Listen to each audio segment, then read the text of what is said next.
I am extremely happy to be part of this My Nutricon, and the topic nutrition through life course approach is very close to my heart.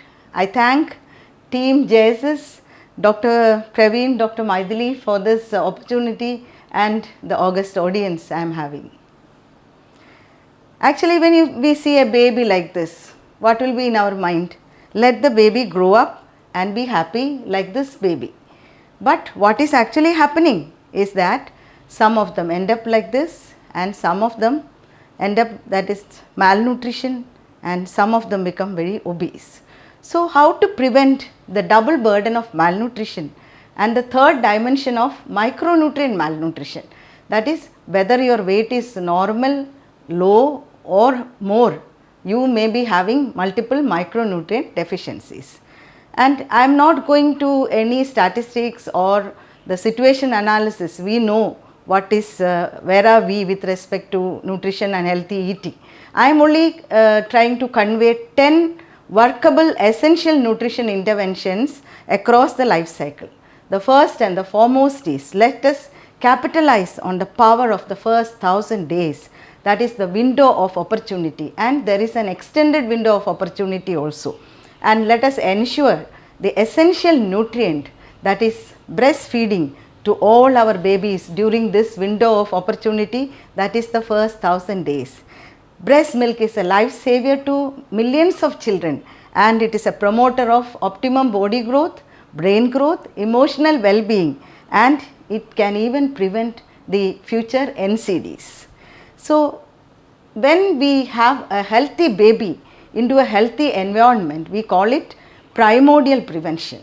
And as I already said, the window of opportunity is from conception to the second birthday. That is, this is the time when the baby gains almost 20% of the adult weight, 50% of the height, and almost 75 to 80% of brain growth. And the health during this period or nutrition during this period programs the baby to early nutrition programming and even future health and adulthood diseases. And we know the power of breast milk in all these things, and we know that even before conception the ovum is there. It is actually there in the when the fetus was being formed, unlike the sperm which is formed after spermatogenesis. And we have the epigenetic tags which are getting attached to the baby or the genes, on top of the genes, that is during the extended window of opportunity, that is preconception, conception and the extended window of opportunity. And we cannot believe that all the windows will close on the second birthday. So, we have an extended window that is up to 3 years. As we can see here, the pruning happens after 3 years. Up to 3 years there is neuroplasticity, and we can develop the connections and alternate pathways. And the lesson we learn is that zero separation and zero alternate feeding if no medical indications are there, and milk is species specific. And when we take a prenatal class, it should be a family participatory approach. That is, the whole family should be there, the grandparents, the parents, even the elder siblings, everybody should be listening how to receive the baby into their environment. And this is IKMC, that is immediate KMC. This is a C-section going on, and some people say in C-section how do we do it? This is how we do it.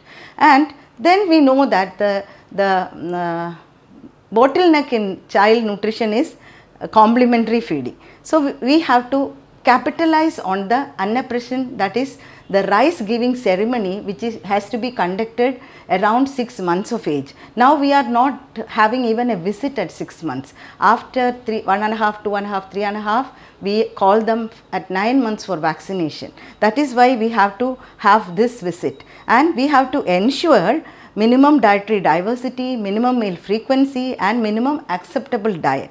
And we know that at 6 months, breast milk which is having 67 kilocalories per 100 ml is not going to support all the growth and development after that. So, when we give something, it should have 80 to 100 kilocalories per 100 ml. But if you dilute the formula and give it in a feeding bottle, say ragi, etc., it will only give 30 kilocalories to the baby.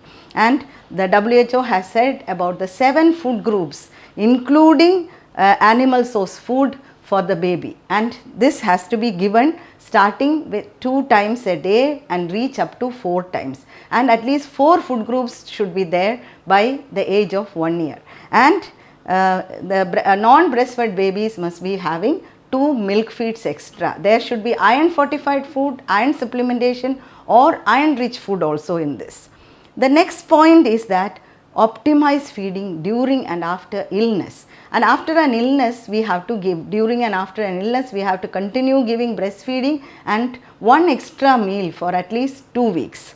And we have something called hospital acquired malnutrition, and every week of hospital stay 2% weight loss is there, muscle wasting is happening, fat loss is happening, protein breakdown is happening, and even the hand grip strength will come down.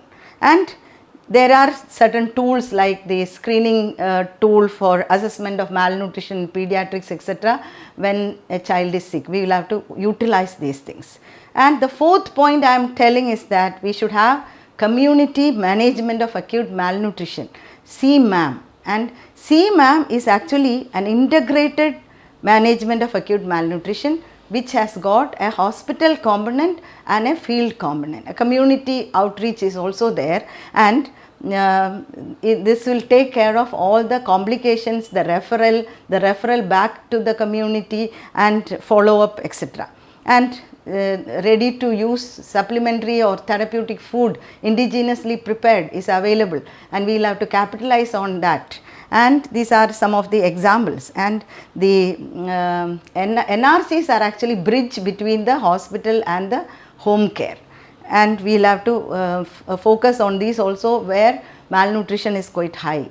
And the 5th point would be we have to promote healthy eating, healthy lifestyle and regular exercises and tracking of our weight or BMI, and a campaign against overweight and obesity. We know we are sitting on a volcano of NCDs in the future. Post COVID, children have gained 20 kg, 15 kg like that. And healthy eating, we can say the plate method, the green, yellow, orange, red vegetables and fruits, then the brown grains, that is whole grain roots and tubers, then the purple color for your protein source, and the milk and milk products. And tracking BMI is very important. That is, at birth the BMI is 13, then it shoots to 17 by 1 year, and then it has to dip to 15 by 5 to 6 years. This nadir is very important, but when this is not happening, children end up with lot of obesity. And we have to have the importance of physical activity, group exercises. It should be a culture for us. And what is the benefit of losing weight? Head to toe, there is a benefit system wise. The 6th point is micronutrient sufficiency and scaling up the micronutrient supplementation and micronutrient rich diverse diet. And we have programs for vitamin A, zinc, folic acid, iron, etc. We will have to capitalize on that, and we have consensus regarding vitamin D.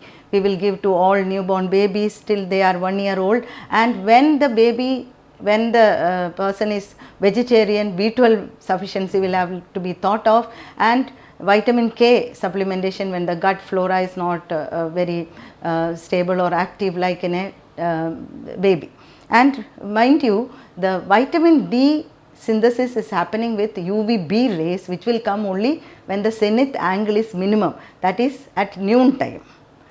And this is from a promotion video of Anemia Mukt Bharat. Why are you going behind gold when it is iron in your vein which is going to make you shine? The girl child will have to focus more on this. And the 7th point is focusing on the girl child and the women in the reproductive age group.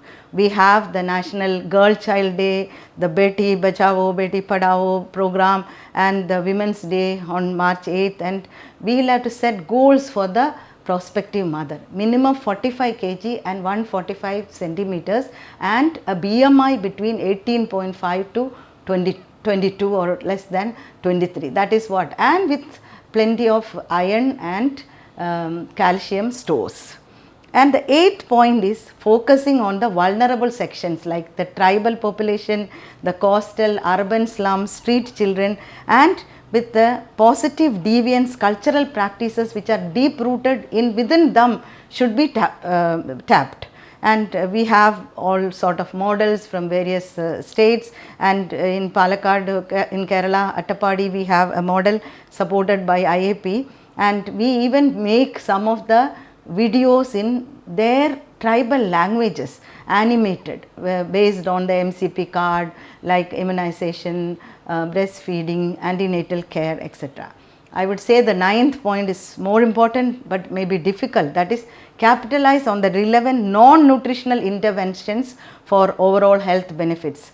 So, hand hygiene, very very important, the communicable diseases, and for tackling communicable diseases, then safe drinking water is one, deworming is another example. And the 10th point would be, that is the convergence and coordination among the ministries, developmental partners, NGOs, and mobilizing the community leaders and the youth from the community. This is a youth program from Attapadi, where UNICEF, as part of UNICEF, I am also working with them. And resilience is most important, and the convergence between the departments. I must say that this was a township in central Kerala before the 2018 flood. See, within hours this was devastated like this, but see the resilience. The people started coming with the boards and saving lives and transporting people, and see the policemen, they are sharing one food packet. See, there are 5 of them, and we can see that all the government and the non-government and the supporting team like UNICEF, NGOs came in, but the backbone was actually the fishermen community who came to rescue. So, it is when we speak about how to ensure nutrition through a life course approach, we will have to think starting from preconception care to the IYCF practices, and then healthy eating throughout life, focusing on the vulnerable sections including the girl child and the WRA, and eating healthy and remaining lifestyle, maintaining good lifestyle and exercise throughout the life cycle. This will really will be rewarding. Thank you very much for this great opportunity.